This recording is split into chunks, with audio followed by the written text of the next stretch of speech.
Hustle with my muscle cause I'm living off the dollar. Struggle in my huddle so it's Henny or it's vodka. Life is catching up though so we living how we gotta. Stay low key, you know me the same old way I used to be. I stay low key, you know me. I stay on my grind to distract my mind. Yes, back in like Bro, when I commented on your thing. Yo, let's just start with that. Dude. So we were talking about, you commented on you're talking about the Radio City shit, right? Yeah. It's funny that you say that. I'm in frame, right? Yeah. It's funny you say that because as soon as you commented and like the first girl replied to it, I was like, this is going to be a new subreddit now. Now I'm not like, I just got this fan and this bastard Liam is taking it away from me and saying that it's somebody else. Not that I'm famous, but yeah. No, but I didn't even know it was like that, where I was like, because it was your big reveal at the Radio City show. So I didn't know if the fans of the podcast followed you or not. So I was just messing with you, and I was like, yeah, of course. There's no way this is the real Chris. They definitely hired a paid actor, blah, blah, blah, whatever. And then someone was like, oh my God, do you think that's actually true? And I'm like, how are you guys even here? You know Dude, what I mean? I don't know. It continues to still like do numbers and shit. I have no idea from where. Like it didn't get posted anywhere. I don't know what Instagram's doing, but that was awesome. And you're going to be pulled into it too now because they're going to be like, who's this Liam guy? And why does he have insider information about Chris, this random guy that's engineering my favorite podcast? Should I start like a subgenre podcast of like Inside the Giggly Squad? It's like a conspiracy theory podcast about Giggly Squad. You for some reason look like you could fit the mold of somebody that would be the insider of the Giggly Squad podcast. The truth. Yes, the dark truth side of the behind Giggly Squad. when the giggles turn to frowns. Yeah. Congrats on that. Thank you, man. It was pretty damn cool for somebody who has no business being on. Now I get to say that I followed Chappelle at Radio City. You piece of shit. Yeah, I am a piece of shit. I will say that. That will be in a Hinge bio somewhere. Something like that. That seems like an appropriate place for it. Oh, man. And those pictures of you on stage on your Hinge profile. I didn't even believe it or not, I didn't even get to that yet. Yeah, that's you scumbag. That's smart. Yeah, no, that's good. It's going to be good. You disgust me. I mean, I shouldn't talk. Just coming from Boston with Grace O'Malley and her crowd full of 300 women. So that's what we're actually here to talk about. Yeah. We slid into the comment conversation, but what's going on, dude? You're like you're wearing girls' fucking jackets, bro. Like I was in front of 6,000 girls 2 nights in a row. I wasn't wearing their fucking jackets though. Well, hey, only few can pull it off, man. Dude, you pulled it off. I will give you that. I am proud of you that Thank he you. signed you. Like I didn't know he was still doing that from jail. He is the newest bad boy. Yes, he's the bad boy, Maspeth. I'm the only bad boy on the outside of the bars right now. Yeah, the rest of them are. He's in a jail cell wearing the fur coat, and I'm wearing it outside. Yeah, but yeah, so last time we spoke on microphone, me and Aaron McCann were talking about going to Boston with Grace O'Malley, and we were going to be sober. Yeah, because I'm doing as they do, as everyone does. What are you going to do? Drink with Grace O'Malley and her 30 cousins in Boston? And he was planning on doing a year. I was just planning on doing the month, but I really wanted to stay strong. And the worst thing you can do is tell people, because I told people, oh, maybe I won't drink until my birthday in March. And then as soon as I got back to New York, someone was like, yeah, your birthday, my ass. And I was like, yeah. So we had to break. The first night we stayed strong. The shame was I did a sober month and a half. It was just gonna be a sober month. I went a little bit longer. Not saying that I'm better than you, implying it. But was it January though? It was fucking June into July, bro. Why would you do that? Because I went to Puerto Rico in the beginning of June and drank for 4 days straight with the biggest idiots that I know. Sorry. But like straight though. Like not a moment's break in between there. Yeah. And I was like, I need to stop doing this, and I need to stop doing this now. Yeah, but that's a better way to do it, is to just be like, yeah, I'm taking a break. So like now the way I'm framing it is I took 3 weeks off from alcohol. Yes. I didn't do dry January, but I took 3 weeks off. If you just say it like that, it sounds good. That does sound good. Took 3 weeks off. But Thursday we stayed strong. Thursday we just went to some dive bar in Boston. It literally felt like we were in like Good Will Hunting or The Departed. Yes. Literally, as we're walking in, it looks like the door isn't even opening. It looks like it's just like a bunker, an old Irish bunker. We walk in and guys playing pool go, hey, ID. And I'm like, this has got to be a joke. And he's like, no, ID. I was like, you're just playing pool, you're not the bouncer. And then he takes my ID, goes, that's not you. And I was like, yeah, it is. And he was like, but you're smiling. This guy's not smiling. And I was like, I fucking love this place. And he was like, get in there. And there's like an old like Irish American woman in a hoodie behind the bar, and she's doing the last call with the bell. I'm like, this place rocks, bro. Yeah. There's like CYO trophies hanging up. Were you rapping the Knicks while you were there, or is this just like you can breathe again? Yeah, because they still hate New York, and I kind of respect it. It's kind of fun. But not as much as Connecticut, you were saying. No, that's where we came together, the hatred for Connecticut. Oh, I'm glad I could be that for you guys. At least you're finally serving a purpose. Yeah. Letting people hate you to bond. This is my calling in life. That's why you produce podcasts. Yes. So you're in Boston. You don't drink the first night. Congratulations. Thank you. And also, so stupid, me and Aaron still stay up till like 4 a.m.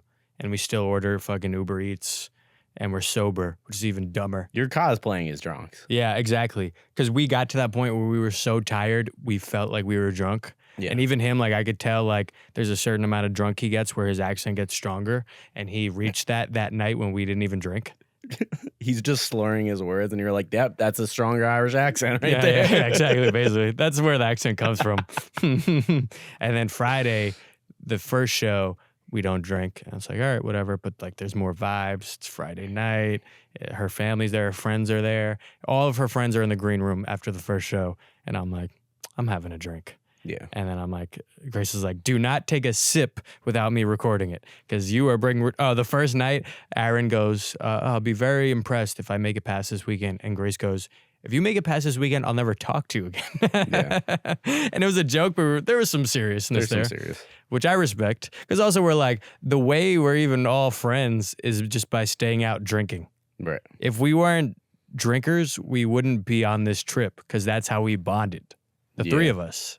Yeah, how do you feel about that? Because I have a lot of friends that are like that, but they're definitely like my best, like most legitimate friends. Like alcohol brings us together. I can't think of many occasions where there's us present and there's not alcohol present, but they are my best friends. Yeah, well, you're alcoholics. Yes.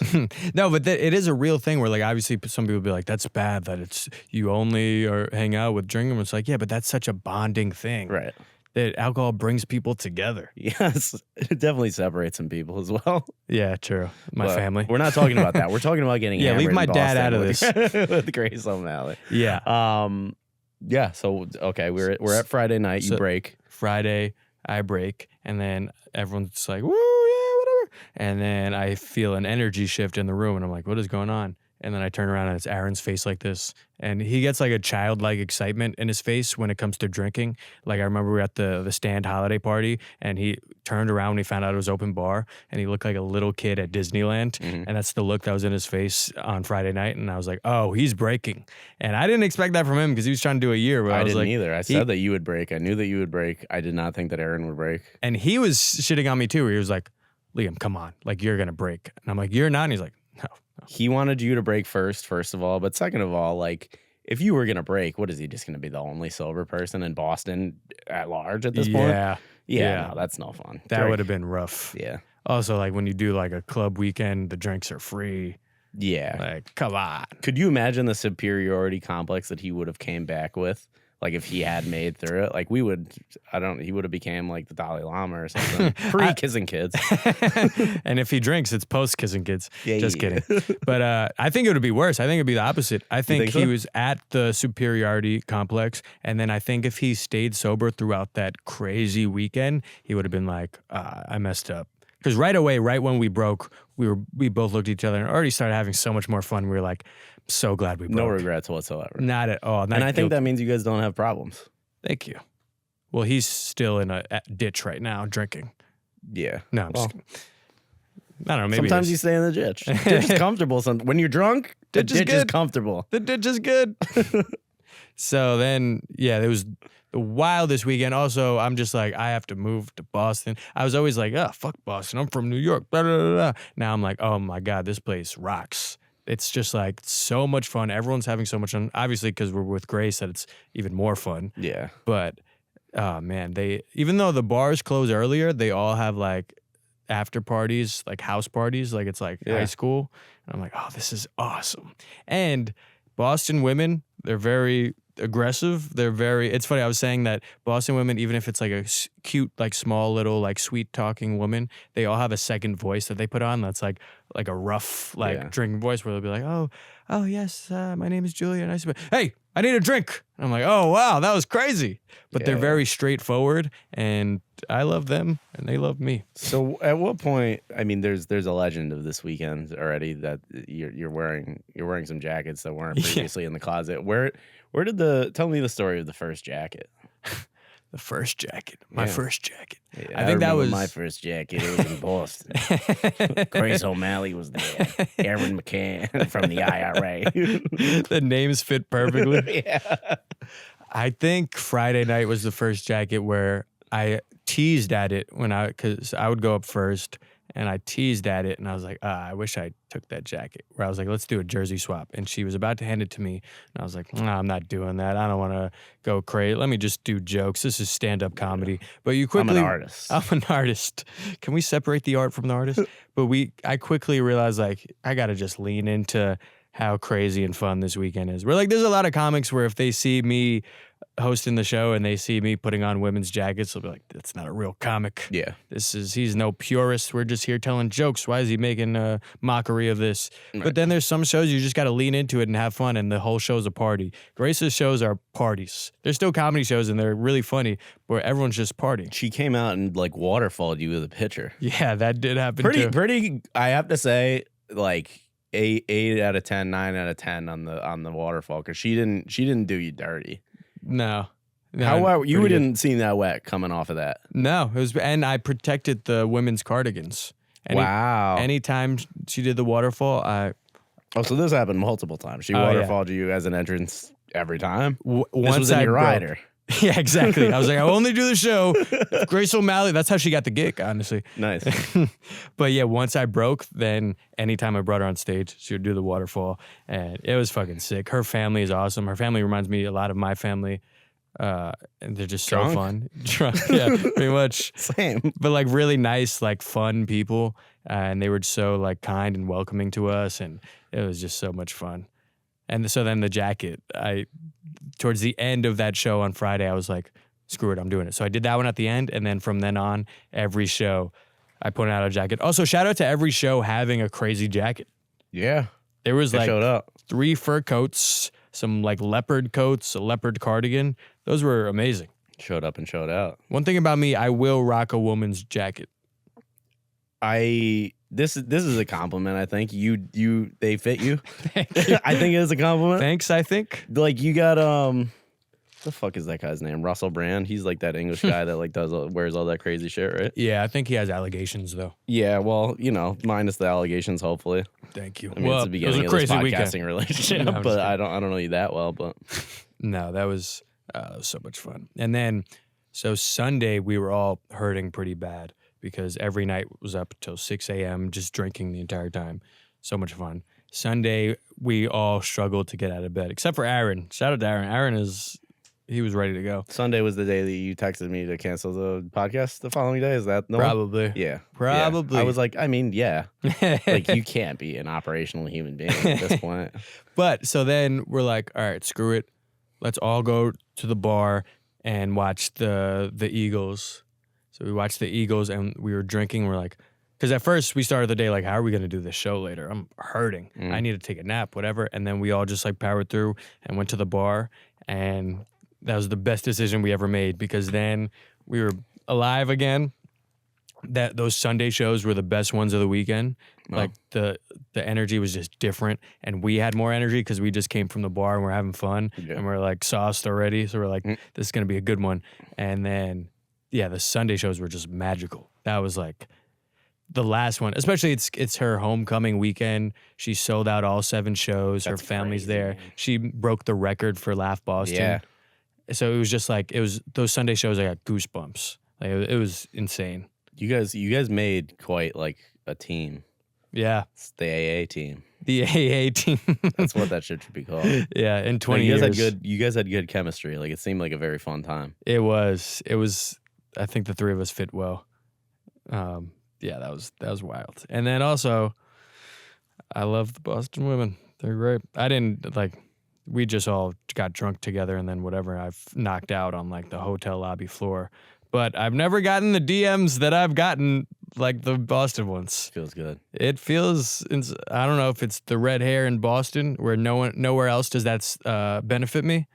But you would think that there's a decent amount of red hair up in Boston, though. No, I don't think there's a decent amount of red hair anywhere. Honestly, even if I go to Ireland, I stick out. Yeah, I mean, yeah, I It's guess I just- could see that. There's not a lot of Always us. like blending in with the curtains. Over here. I wish that would be a 10. Yeah. But yeah, it was insane. I'm so glad we drank. I'm just like, yes. Yeah. Yeah, I could see you doing a little Boston run. Boston's like a pretty good stand-up city, right? A lot of great stand-ups out of Boston. Yeah, they had a really big scene in like the 80s.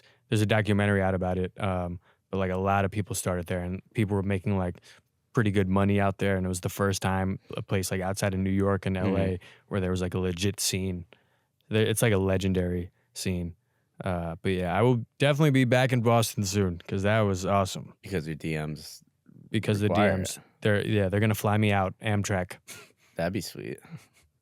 No, You I'll start getting flued out flip it out on the train. by some Boston broads. Boston Broads, they're aggressive people. I like it.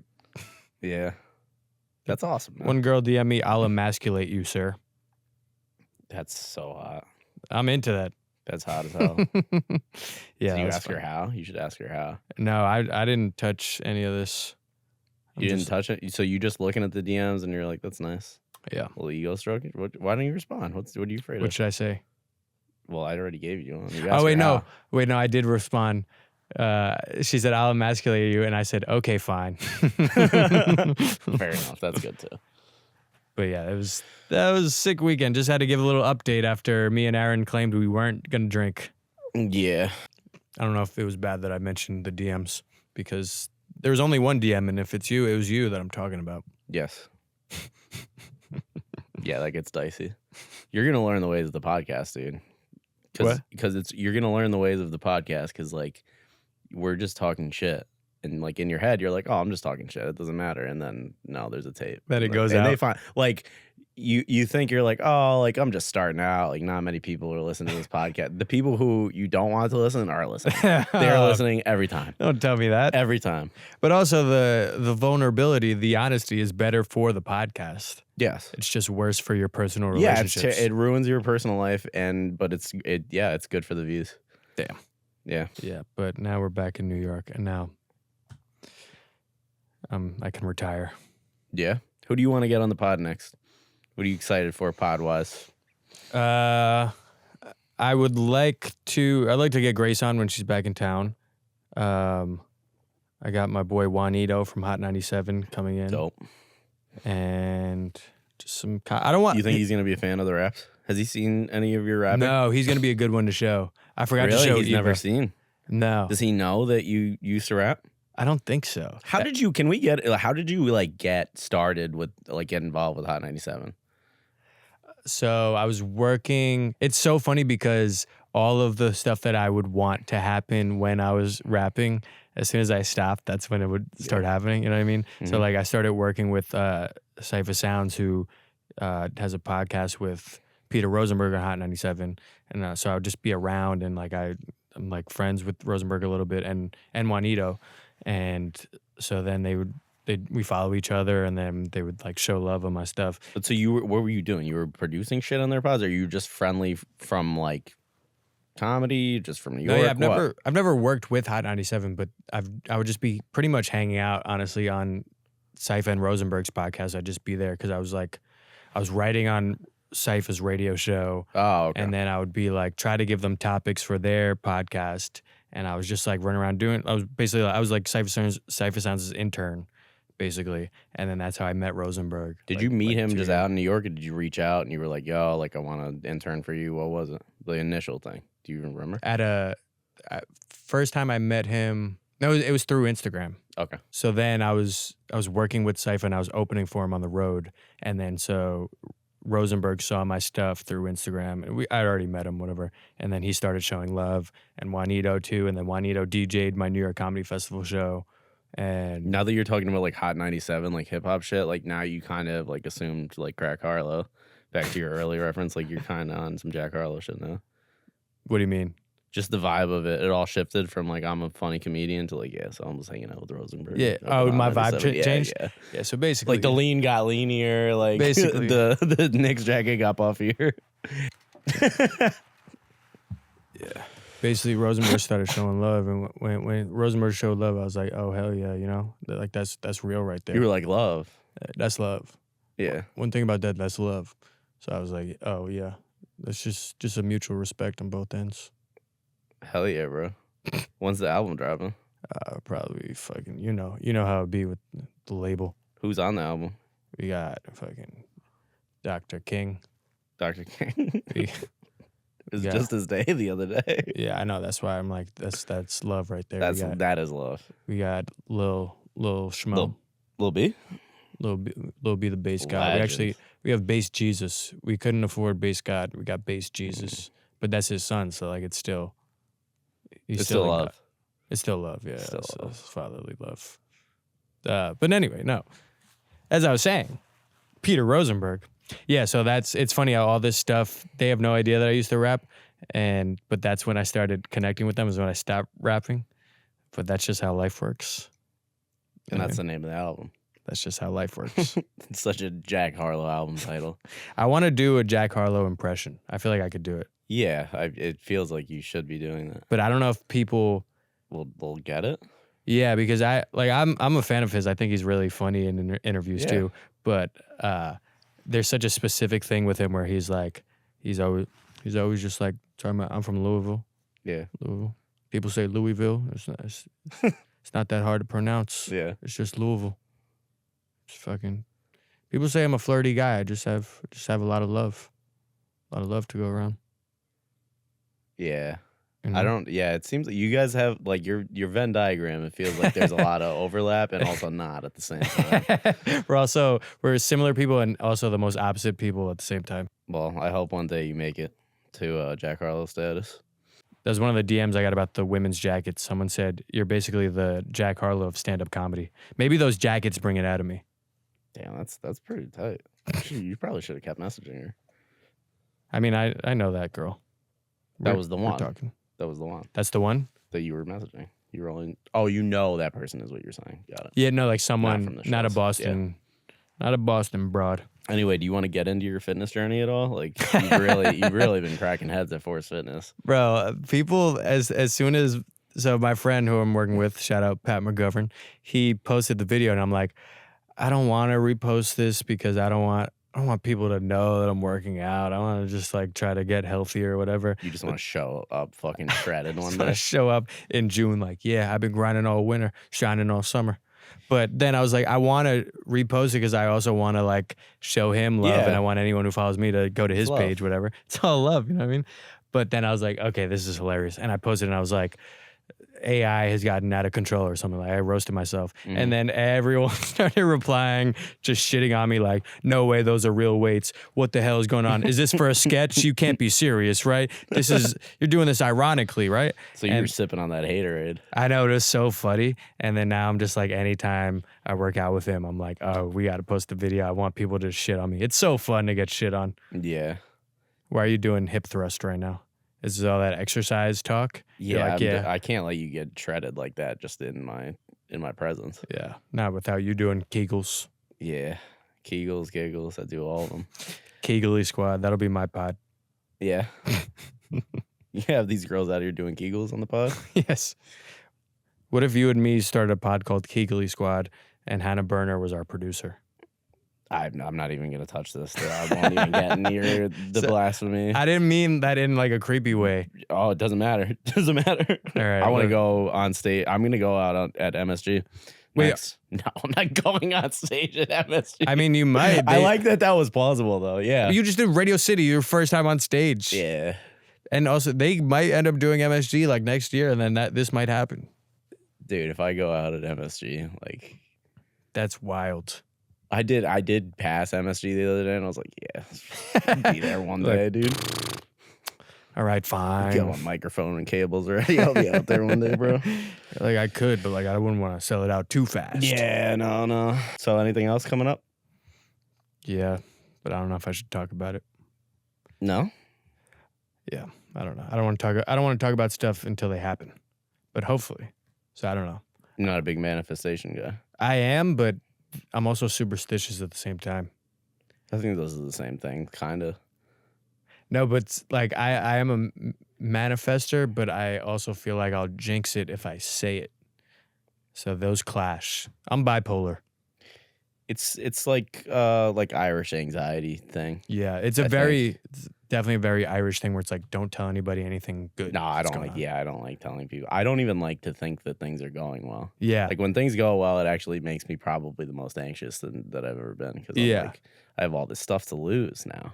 Yeah, and you're like, it won't be this good for this long. No, certainly this is a dream or some kind of fucked up trick. Yeah.